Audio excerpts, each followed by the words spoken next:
cartable, maman? demanda Mi-Fi un matin. Il doit être à l'endroit où tu l'as laissé, Mi-Fi, dit sa maman. Mais je l'ai cherché partout, maman, dit Mi-Fi. Je vais t'aider, dit sa maman. Allons voir dans ta chambre.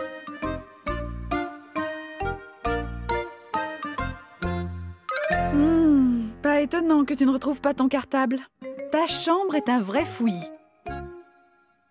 Tes vêtements et tes jouets sont éparpillés partout. Quand tu rentreras de l'école, je t'aiderai à remettre de l'ordre dans ta chambre. Tiens, voilà ton cartable, Mi-Fi. Pendant ce temps, quelque chose se passait dans la maison de Boris et Barbara. Boris criait. « Barbara, où est mon marteau? » Ton marteau doit être à l'endroit précis où tu l'as laissé, Boris. Mais je l'ai cherché partout, dit Boris. Je vais t'aider à le retrouver, dit Barbara. Quand Barbara entra dans l'atelier de Boris, elle fut atterrée. Pas étonnant que tu retrouves rien. Ton atelier est un vrai fouillis. Et c'était vrai. Je suis sûre qu'en remettant de l'ordre dans ton atelier, tu retrouveras ton marteau, dit Barbara. N'oublie pas, tu as promis de construire de nouvelles tables pour l'école aujourd'hui. Boris commença à ranger ses outils.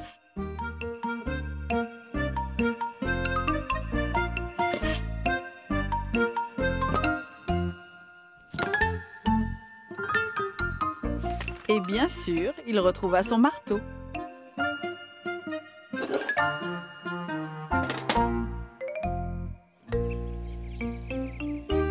Il prit son marteau avec sa scie et 2 petites boîtes de clous et de vis. Il prit aussi quelques planches de bois. Voilà, tout était en ordre. Maintenant, il saurait où trouver chaque outil dont il aurait besoin. Alors, il prit le chemin de l'école. À son arrivée, la maîtresse lui dit « Quelqu'un a dû emprunter 2 de nos tables et ne les a pas rapportées. On ne les retrouve nulle part. » « Ça me fait plaisir de vous aider, » dit Boris.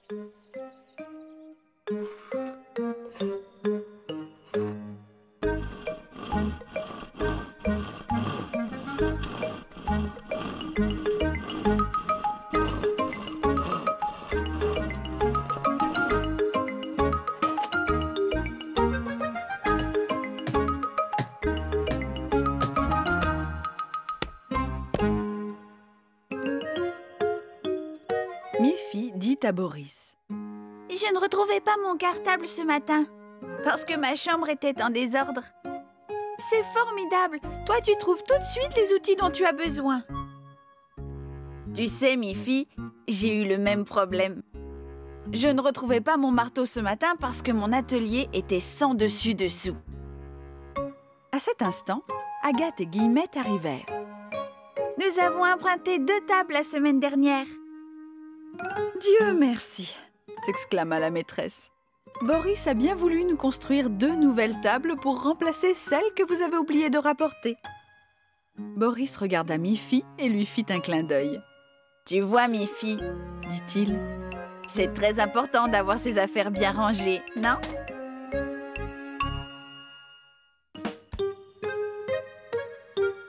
Mi-Fi aimait beaucoup regarder par la fenêtre pour observer les oiseaux voler au-dessus des champs et les papillons tournoyer sur les fleurs.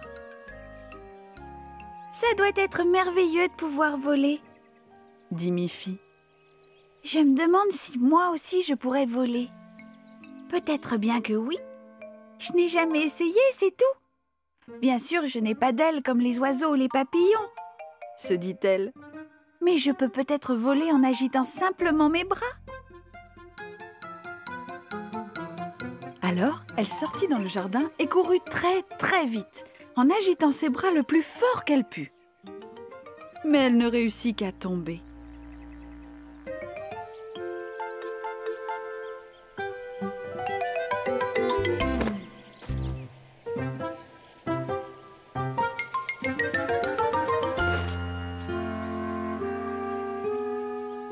Mi-Fi était très triste de ne pas pouvoir voler. Elle leva les yeux et vit un magnifique cerf-volant dansant dans le ciel.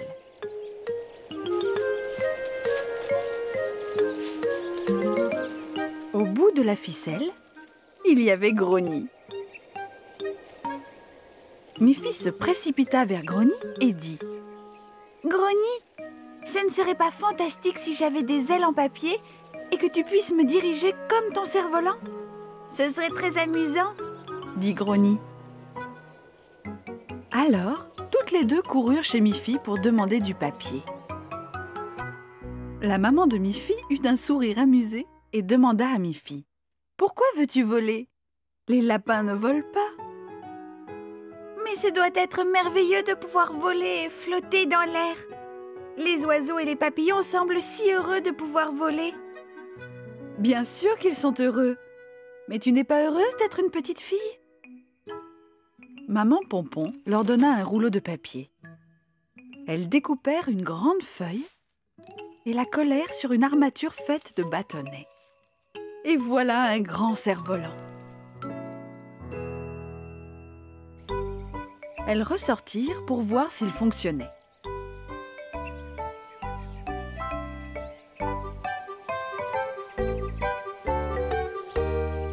Grogny attacha Mi-Fi au cerf-volant et tira de toutes ses forces sur la ficelle. Malgré tous leurs efforts, le cerf-volant ne décollait pas Mi-Fi du sol.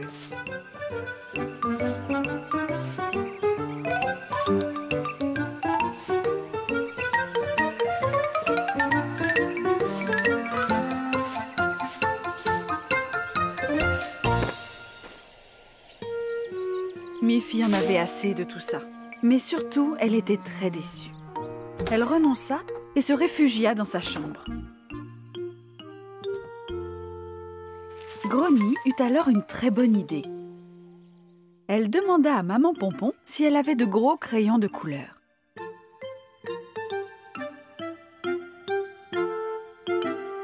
Grogny prit les crayons et commença à dessiner sur le cerf-volant. Quand Mi-Fi regarda à nouveau par la fenêtre, que vit-elle? Le cerf-volant volant haut dans le ciel. Et sur le papier, il y avait son portrait. « Regarde, Mi-Fi, » dit maman Pompon. « Tu voulais voler? Eh bien, tu voles !» Mi-Fi ne put s'empêcher de rire.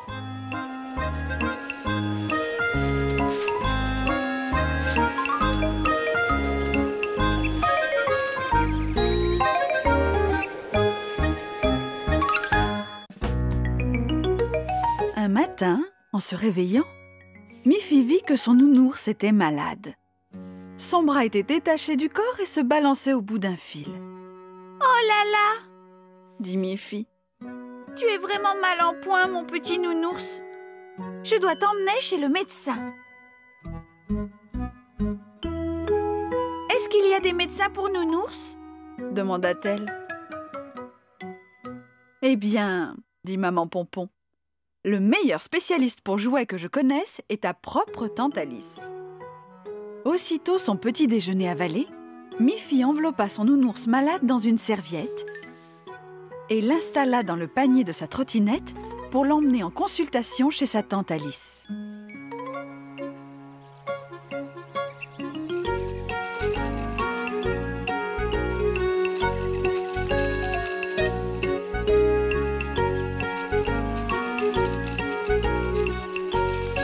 Elle roula le plus vite qu'elle put et grimpa la colline où habitait tante Alice. «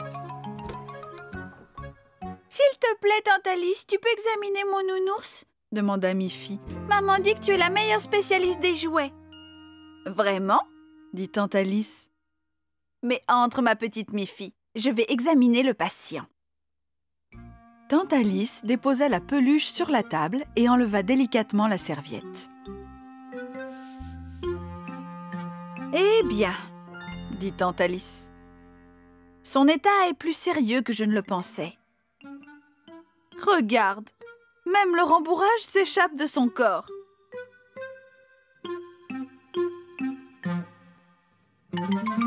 Il était temps que tu me l'amènes. Tu peux le guérir? Demanda anxieusement Miffy. Je crois que oui, Dit tante Alice. mais il devra rester cette nuit dans mon hôpital, si je veux m'assurer qu'il aille mieux.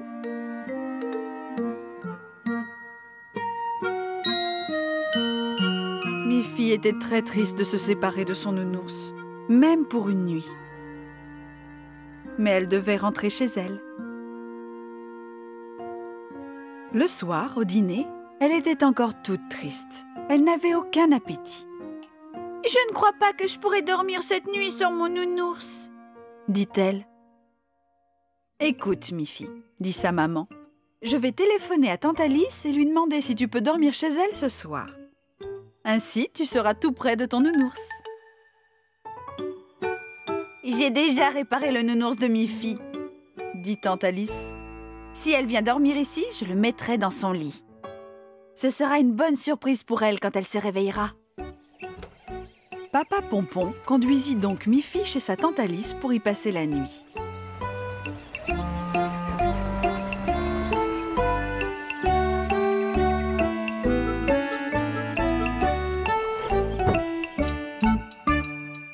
Dès que Miffy fut endormie, tante Alice plaça délicatement la peluche réparée à côté d'elle, sous la couverture.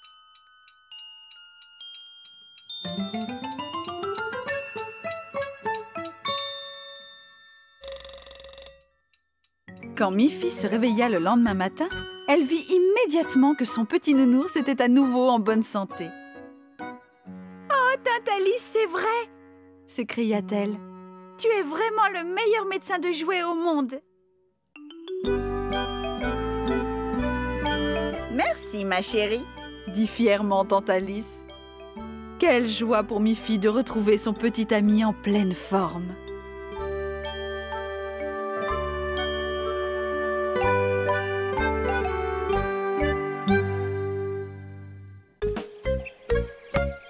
Un jour, Miffy et ses amis jouaient au ballon.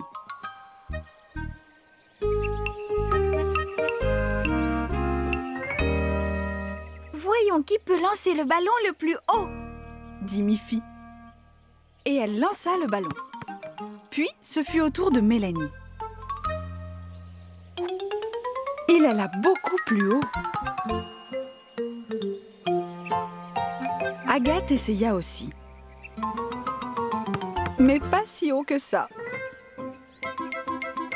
Alors arriva Colette Cochon. « Bonjour les filles !» dit Colette. « Je suis très douée pour lancer le ballon. Je peux essayer ?» « D'accord, dirent les filles. Agathe dit. Ça m'étonnerait que tu puisses lancer le ballon plus haut que nous. »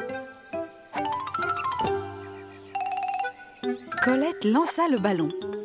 Il alla très haut, mais ne redescendit pas. « Qu'est-ce qui s'est passé ?» dit Colette. « Vous avez vu comme je l'ai lancé haut ? Mais où est-il » Les fillettes se mirent à rire. Le ballon est resté dans l'arbre, dit Mélanie. Tu l'as lancé assez haut pour qu'il reste coincé dans l'arbre. Heureusement, un coup de vent dégagea le ballon de l'arbre. D'accord. Maintenant, voyons jusqu'où je peux lancer le ballon.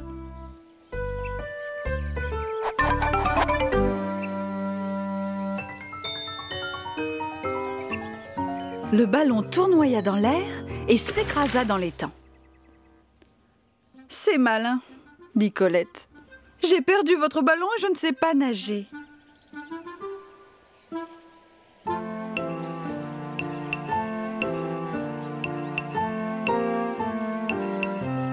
À ce moment-là, le papa de Miffy arriva. « Ne vous inquiétez pas, dit-il. Je vais récupérer votre ballon et après nous pourrons jouer à celui qui shootera le ballon le plus loin. » Papa Pompon monta dans une barque, rama jusqu'au milieu de l'étang et retira le ballon de l'eau.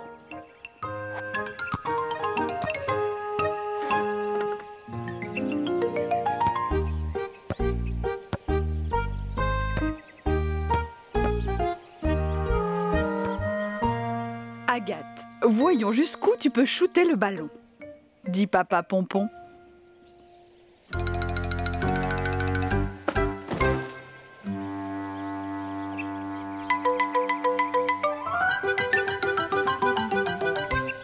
Puis, ce fut au tour de Mélanie d'essayer.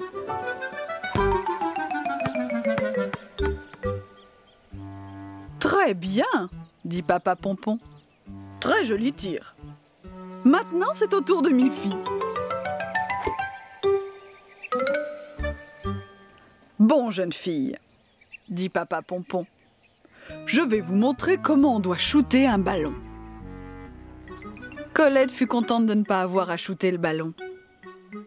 Mais elle regarda attentivement Papa Pompon pour apprendre la bonne façon de le faire. Le ballon s'envola droit sur la maison de Miffy.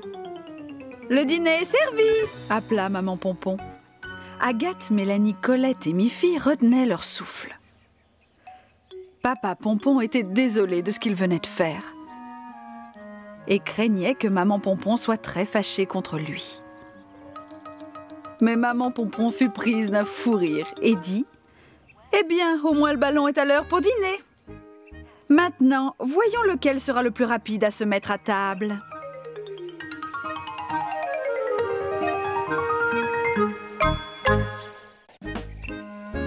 Il faisait très beau ce jour-là. Le soleil brillait, les oiseaux chantaient et les fleurs s'épanouissaient. Miffy pensa. « Ça va être une magnifique journée. »« Maman ?» dit Miffy. « Il fait si beau aujourd'hui. Je peux aller voir Colette Cochon ?» ?»« Oui, Miffy, mais c'est très loin et ta trottinette est cassée. Tu vas devoir marcher. »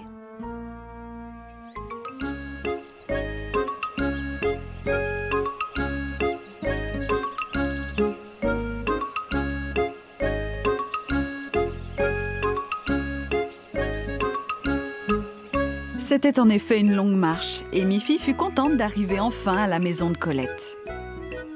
Elle savait que Colette avait toujours de bons biscuits à offrir. En frappant à la porte, elle avait déjà l'eau à la bouche en pensant aux biscuits. Mais elle n'eut pas de réponse.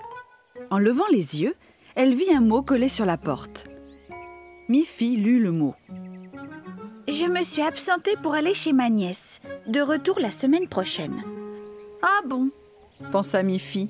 « Que vais-je bien pouvoir faire par une si belle journée ?» Elle reprit le long chemin du retour. «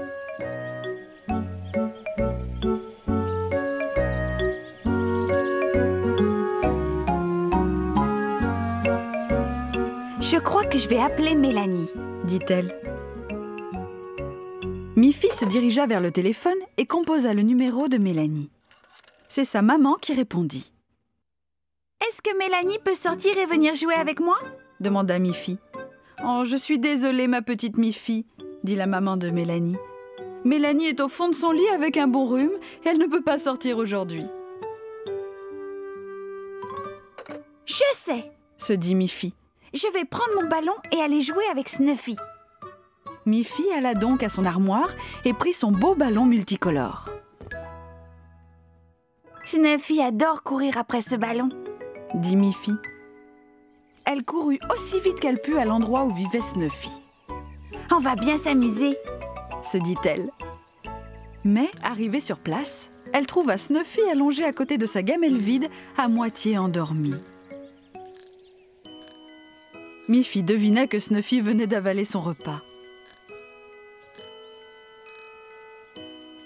Miffy fit rebondir son ballon, plusieurs fois pour attirer son attention.